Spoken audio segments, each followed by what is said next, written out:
Hello friends, welcome to future life. இந்த வீடியோவில் வருமானத்திற்குள் budget போட்டு சேமிப்பது எப்படி சொல்லிட்டு தான் இந்த வீடியோவில் டீட்டெயிலாக பார்க்க போகிறோம். வீடியோவை ஸ்கிப் பண்ணாமல் முழுசாக பாருங்கள். வாங்க வீடியோக்குள்ளே போகலாம். நம்மளோட வருமானம் எவ்வளவு கம்மியாக இருந்தாலும் நம்ம ஒரு சில விஷயங்கள் ஃபாலோ பண்ணோம்னா பட்ஜெட்டை ஈஸியாக ஃபாலோ பண்ணிடலாம். ஒரு பாசிட்டிவ் ஃபீலிங்கோட இது நம்மளால் முடியும். இதில் என்ன சொல்லியிருக்காங்க கேட்போம். நீங்கள் பாசிட்டிவ் அடிட்டோட கேட்டீங்க அப்படின்னா பட்ஜெட் துண்டே விழாதுங்க. ஃபஸ்ட்டு விஷயம், நீங்கள் பட்ஜெட் போடுறதுக்கு முன்னாடி உங்கள் மொத்த வருமானத்தையும் கணக்கு செய்யணும். நீங்கள் என்ன செய்வீங்கன்னா, வீட்டில் நீங்கள் வேலை பார்க்குறீங்கன்னா அதை மட்டுமே வருமானம் கிடையாது. கண்டிப்பாக இருக்கும், நிறைய வருமானம் இருக்கும். நமக்கு தெரியாமலே சின்ன சின்ன வருமானங்கள் இருக்கும். எல்லாத்தையும் கணக்கு பண்ணணும். வருமானம் எப்படி கணக்கு செய்யணும்? ஒரு வீட்டில் ஒரு ஹஸ்பண்ட் வேலைக்கு போகிறாரா, அவரோட வருமானம். ஒய்ஃப் வேலை பார்க்குறாங்களா, அப்போ 2 பேரோட வருமானம். 2 பேரோட சம்பளத்தையும் கணக்கு பண்ணணும், கூட்டணும். அப்புறம் நீங்கள் ஏதாவது பார்ட் டைம் ஜாப் செய்கிறீங்களா, அது மூலமாக வருமானம் மாதம் மாதம் வருதா, அதையும் மொத்த கணக்கீடு பண்ணுறப்ப கூட்டணும். மாதம் மாதம் கிடைக்கும் வட்டி. இப்போ சில பேர் ஒரு பல்க் அமௌண்ட் எப்படி அபோவ் இல்லை மந்த்லி இன்கம் ஸ்கீம்ஸ்லேயோ எதில் போட்டிருப்பாங்கன்னா போஸ்ட் ஆஃபீஸ்லேயோ பேங்க்லேயோ போட்டிருப்பாங்க. மாதம் மாதம் சின்ன தொகை கூட வட்டியாக வரலாம். 1000 500 இல்லை 2000 கூட வட்டியாக வரலாம். அதையும் உங்களோட வருமானமாக கணக்கு பண்ணணும். அப்புறம் நிறைய பேருக்கு உதவித்தொகை வரும். இப்போ மகளிர் உதவித்தொகை, முதியோர் உதவித்தொகை, அந்த மாதிரி உதவித்தொகை வாங்குறவங்க உங்கள் வீட்டில் இருக்காங்க அப்படின்னா அதையும் நீங்கள் உங்கள் வருமானமாக அப்படி கன்சிடர் பண்ணணும். அது உங்களுக்கு வந்துச்சுன்னு. இல்லை சில பேர் வீடு கட்டி வாடகைக்கு விட்டிருப்பீங்க. அந்த வாடகை தொகை இல்லை வேறு பண சேமிப்பு மூலமாக பணம் வருது. இல்லை முன்னாடி நீங்கள் எல்ஐசி ஏஜெண்ட்டாக இருந்திருப்பீங்க, அதுக்கான கமிஷன் வருது. எப்படியோ மாதம் உங்களுக்கு ஒரு வருமானம் சின்னதோ பெருசோ வந்துச்சுன்னா எல்லாத்தையும் நீங்கள் கணக்கு பண்ணணும். ஸோ இதுதான் உங்கள் மொத்த வருமானம். ஒரு மாதத்துக்கு எனக்கு இதுக்கு மேலே எனக்கு வரவே இல்லை அப்படிங்கிறது. ஸோ மொத்த வரவு எண்ணிக்கையுமே கணக்கு பண்ணி அது எவ்வளவுங்கிறத கணக்கு பண்ணணும். இது மாதம் மாதம் டிஃப்ரெண்ட் ஆனால் கூட பரவாயில்ல, ஒவ்வொரு மாதத்துக்கும் பண்ணணும். ஸோ இப்படி தான் உங்கள் மொத்த வருமானத்தையும் கணக்கீடு செய்யணும். அடுத்து பட்ஜெட்டோட 2வது ஸ்டெப்பு, மொத்த வருமானத்தை கணக்கீடு செஞ்சிட்டீங்க. அந்த மொத்த வருமானத்தில் இருந்து 10%லேருந்து 40% வரைக்கும் உங்கள் வருமானத்துக்கு தகுந்த மாதிரி, உங்கள் குடும்ப மாத செலவுகளுக்கு தகுந்த மாதிரி நீங்கள் முடிவு பண்ணிக்கங்க. ஆனால் மினிமம் 10% இருக்கணும், மேக்ஸிமம் 40% இருக்கணும். தொகையை உங்கள் மொத்த வருமானத்தில் இருந்து எடுத்து கண்டிப்பாக சேமிக்கணும். ஃபஸ்ட்டு செய்ய வேண்டிய வேலையே சேமிப்பு தான். அதுக்கப்புறம்தான் நீங்கள் பட்ஜெட் போடவே போகணும். ஃபஸ்ட்டு உங்கள் மொத்த வருமானத்தையும் கணக்கீடு பண்ணணும். மொத்த வருமானத்தை கணக்கு பண்ணி அதில் மினிமம் 10%ல் இருந்து 40% வரைக்கும் கணக்கு பண்ணி அதை ஒரு சேவிங்ஸ் அக்கௌண்ட்டில் போட்டு வைக்கணும். கம்பல்சரி நீங்கள் அதில் மாறவே கூடாது. மினிமம் 10%ஆவது போட்டு வைக்கணும். நீங்கள் எவ்வளவு கம்மியாக சம்பளம் வாங்கினாலும் போட்டு வைக்கணும். நீங்கள் எவ்வளவு கம்மியாக சம்பளம் வாங்கினா கூட பரவாயில்ல. நீங்கள் 10,000 ரூபா தான் சம்பளமாக வாங்குறீங்க, மொத்த சம்பளமும் சேர்த்து 10,000 தான் வருது. அதில் கண்டிப்பாக நீங்கள் 1000 ரூபாய் சேர்த்து வச்சே ஆகணும். இல்லை 10,000 எனக்கு பத்தாது, மாதம் கடன் வாங்குவேன் அப்படி சொல்லவே கூடாது. அது எவ்வளவு வருமானமாக இருந்தாலும் 10% சேர்க்க வேண்டியது ஒரு சட்டம், ஒரு ரூல் அப்படின்னு உங்கள் மைண்டில் பதிய வைக்கணும். 10% தொகையை எடுத்து நீங்கள் நார்மல் சேவிங்ஸ் அக்கௌண்ட்டில் போடலாம். இல்லை அதை எடுக்கவே கூடாது.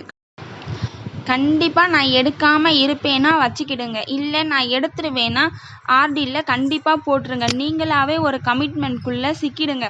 நீங்கள் எடுக்க முடியாதபடி சேர்ந்துக்கிட்டே இருக்கணும். இந்த மாதிரி ஒரு கமிட்மெண்ட் பண்ணிடுங்க. 10% தொகையை எக்காரணத்தை கொண்டு நீங்கள் டிஸ்டர்ப் பண்ணவே பண்ணாதீங்க. சில பேர் அதிகமாக வருமானம் வாங்குவாங்க.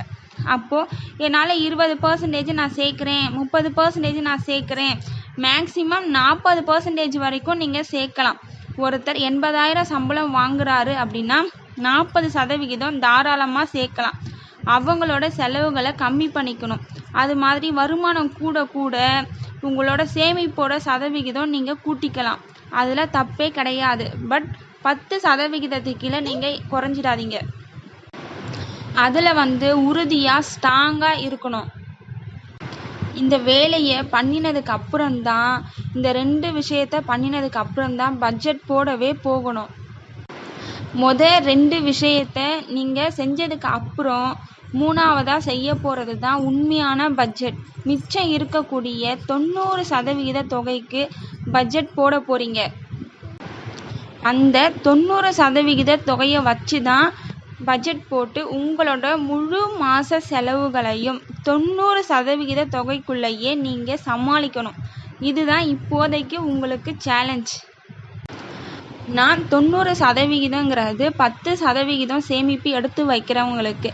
20% சேவிங்ஸ் எடுத்து வைக்கிறீங்கன்னா 80% பாக்கி இருக்கணும். 30% எடுத்து வைக்கிறீங்கன்னா 70% பாக்கி தொகை இருக்கும். 40% என்னால் எடுத்து வைக்க முடியும் அப்படின்னா மிச்சம் இருக்கக்கூடிய 60% வச்சு தான் நீங்கள் அந்த முழு மாத செலவையும் நீங்கள் சமாளிக்கணும். அந்த மிச்சம் இருக்கக்கூடிய சதவிகித தொகையில் தான் நீங்கள் பட்ஜெட் போடணும். இதில் ஹையாக இருக்கிறவங்களுக்கு பிரச்சனையே இல்லை. ரொம்ப கம்மியாக இருக்கிறவங்களுக்கு மிச்சம் இருக்கக்கூடிய 90% தொகை பத்தாது. அதில் நான் எப்படி ஃபேமிலியை ரன் பண்ணுறது நிறைய பேர் கேட்பீங்க. ஸோ அவங்களுக்கு தான் அடுத்த ஸ்லைடு. சேவிங்ஸ் எடுத்தது போக மிச்சம் இருக்க தொகை எனக்கு ரொம்ப கம்மியாக இருக்குது, கடன் வாங்கி பண்ணுற மாதிரி தான் இருக்கும் அப்படின்னு ஒரு சிச்சுவேஷன் இருக்குது அப்படின்னா அதெல்லாம் ஃபாலோ பண்ணுங்க. நான் ஒவ்வொரு விஷயமா எக்ஸ்பிளைன் பண்ணுறேன். 90% தொகை கண்டிப்பாக பத்தாது. நானும் அதே சுச்சுவேஷனில் இருந்திருக்கேன்.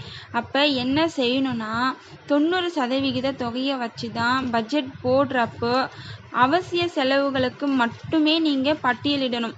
எந்த ஒரு அனாவசிய செலவுகளையும் பட்டியலிடவே கூடாது. அவசிய செலவுகள் அப்படின்னா முக்கியமாக நீங்கள் வாடகை வீட்டில் இருக்கீங்க அப்படின்னா அதுக்கான வாடகை தொகை, அதுக்கப்புறம் கிராசரி, காய்கறி, சாப்பாடு இதெல்லாம் ஃபுட்டில் வந்துடும். இதுக்கு நீங்கள் தனியாக பட்ஜெட் பிரித்து போட்டுக்கலாம். கரண்ட்டு பில்லு, அதுக்கப்புறம் மொபைல் ரீசார்ஜ், கேபிள் இந்த மாதிரி விஷயங்களுக்கு மட்டும் நீங்கள் இம்பார்ட்டன்ஸ் கொடுத்துக்கலாம். அப்புறம் பெட்ரோல்.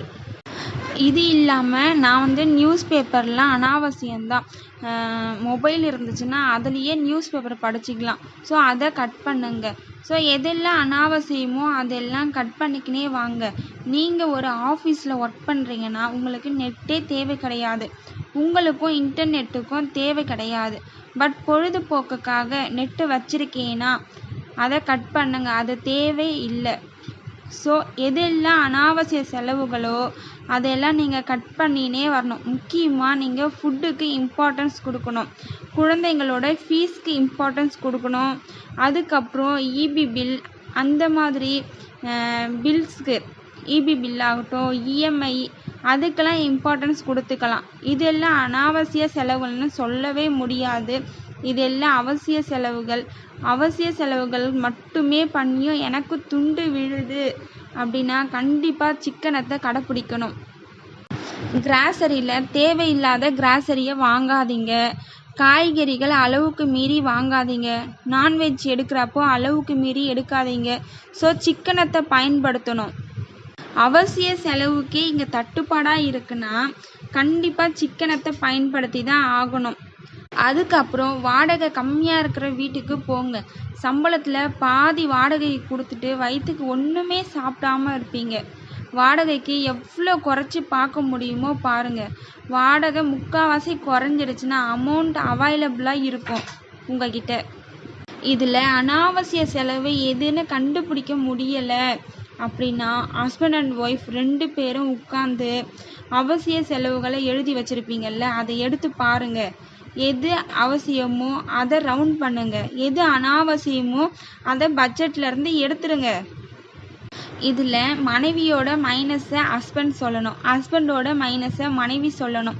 அப்போ தான் உங்களுக்கு கிளியராக ஒரு ஐடியா கிடைக்கும். இது குழப்பத்திலேருந்து வெளியே வரணுங்கிறதுக்காக மட்டும்தான், சண்டை போட்டுக்கிறதுக்காக யூஸ் பண்ணிக்க கூடாது. கண்டிப்பாக 2 பேரும் சேர்ந்து ஒரு விஷயம் பண்ணும்போது அனாவசிய செலவுகளை கண்டிப்பாக கண்டுபிடிச்சிடலாம்.